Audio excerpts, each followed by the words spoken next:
Hola amigos, ¿qué tal? Stuart here from Spain Speaks with an update video today. We'll go through some of the main newspapers here in Spain as we have been doing in recent weeks, see what is happening in the country at the moment. We'll have a look at El Mundo, El País, RTVE, the state broadcaster, and El Confidencial. Then at the end of the video, we'll go through some of the comments from yesterday's video and check out what's happening in the comment section. So let's get straight into the news. And the first thing we are greeted with here today is this article about the corruption scandal involving the PP party, the main opposition party here in Spain currently, but I don't know how long they're going to be able to hold on to that title as they are being challenged by the far-right party Vox for that position as the main opposition party. And we can see here the main headline: 50 millones la audiencia ordena repatriar 22 millones de Luis Bárcenas en Suiza. So Spain's national court has ordered the repatriation of 22 million euros that Luis Bárcenas, the ex-treasurer of the Partido Popular party,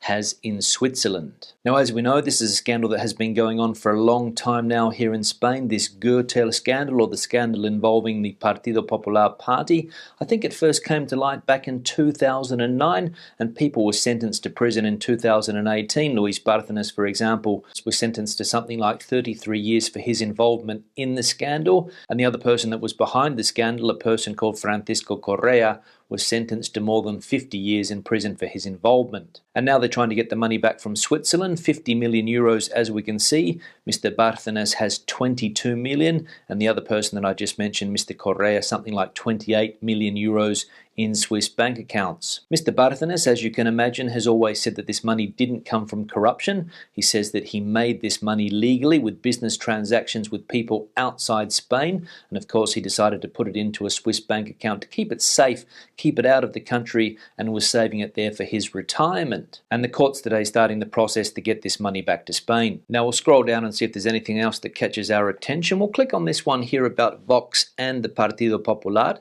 and we can see the headline: Vox recorta terreno al PP tras el 14F, pero sigue a 8 puntos. Podemos sube en plena batalla gubernamental contra el PSOE, que se mantiene en el 27%. So according to a recent survey, Vox is making ground on the PP after the Catalonian elections, but continues to be 8 points behind. Podemos's popularity has grown in the middle of a government battle with the PSOE, and the PSOE's popularity remains at 27% as the preferred party here in Spain. So Vox gaining ground on the PP, as we could see there in that survey on the preferred parties here in Spain, only 8 points separating the two parties. So some very worrying times for the Partido Popular, I imagine. There was some talk last week about a possible merger between the PP and the Citizens Party, but I don't think anything has come of that.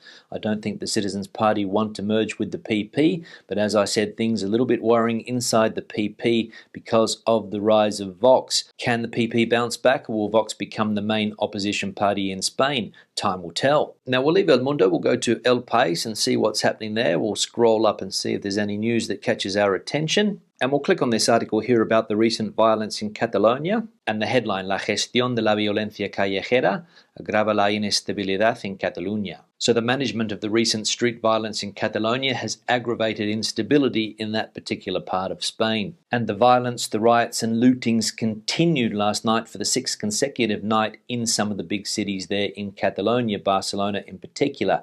Lots of images on the television of people breaking into some of the main shops on the high streets there, walking out with arms full, and not a very good look for the city of Barcelona. The rioting, as we know, started in response to a rap artist here in Spain being sentenced to prison, but it's starting to come to light that a lot of people that are participating in these riots are doing it for other reasons as well. And as we mentioned in yesterday's video, young people here in Spain are dealing with a host of problems, but there's no excuse, in my opinion, for this type of violence. So we'll see if the security forces can get on top of the situation, or whether the riots continue in coming days. Now we'll scroll up and see if there's anything else that catches our attention here. An article there about Boris Johnson, who has apparently said that they're going to reopen schools from the 8th of March. But we'll have a look at this article here about the millennial generation, because it's related to what we were just speaking about. So we'll click on that one. And the headline is about the millennial generation, the generation that has lost the most income due to the pandemic. And 66% of people aged between 24 and 39 claim to receive less salary due to the COVID crisis, and 49% have had their working hours reduced. So that is no doubt one of the main reasons why young people take to the streets to vent their frustration with the system, with 66% of millennials claiming to receive less salary than they did before, and close to 50% having their work hours reduced. So another setback for this generation, which as we know here in Spain also suffered with the last financial crisis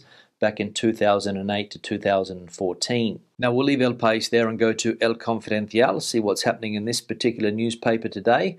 We won't have a look at the health data because it hasn't been updated since the 18th of February, but we'll see if we can find an article that catches our attention. And we'll click on this one here about some of Spain's biggest listed companies, and the headline reads, España tiro de opa, la mitad de las grandes cotizadas valen menos de 1,000 millones y con descuento. So Spain close to a takeover, half of the large listed companies are worth less than 1 billion euros and with a discount. So there we go, a lot of the big listed companies here in Spain ripe for a takeover, considering that their stock market value has crashed over the last year or so. And this article here saying that there are a lot of good and cheap opportunities out there to be had for foreign companies looking to buy companies here in Spain. I think recently an Australian fund put in a takeover bid for one of the main gas companies here in Spain, a company called Naturgy, but I'm not sure whether they were successful with their takeover bid. But as we can see here, there are possibly more companies that will be snapped up in 2021. Now we'll leave El Confidencial, we'll go to the state broadcaster, see what's happening there. The main news again on the left about the Gürtel case.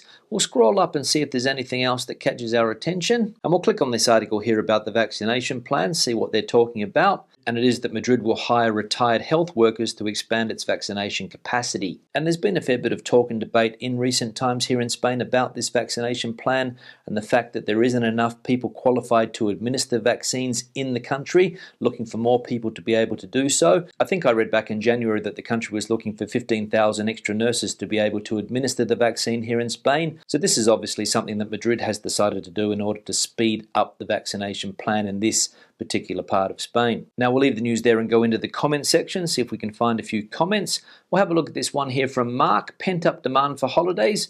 No one expected the French invasion. Restaurants in Madrid puzzled by huge upsurge in French customers. And he gives us a link to a Twitter feed here, so we'll click on that and see what it's about. And in this tweet from Brendy Boyle, which reads, web searches in France for flights to Madrid up 731% compared to December. The secret is out and the French have copped it. They can get a free COVID test with results within 8 hours, and away they go for a nice long weekend in Madrid with bars, restaurants and theatres open. Now we spoke about this a couple of weeks ago, the amount of people that are coming down from cities in France to enjoy a weekend down here in Madrid because of the freedoms that they have. They can go out and have dinner, they can go to the theatre, they can go to the cinema. Basically they can do everything that they can't do in France, and as we saw there, interest in flights up 731% since December. And now, of course, that the curfew times here in Madrid have been pushed back an hour to 11 p.m. I'm sure that even more people from France would be looking at Madrid for a potential weekend escape, coming to this city because of all of the freedoms that we have compared to other European cities and other cities around Spain. Because remember, there's a lot of other places in Spain that you can't do half the amount of things that you can do in Madrid. One here from Hem Singh, either you have a cold or my phone is starting to sound weird. Yeah, Hem Singh, thanks for the comment. I don't have a cold, but I have very bad allergies at the moment, or hay fever,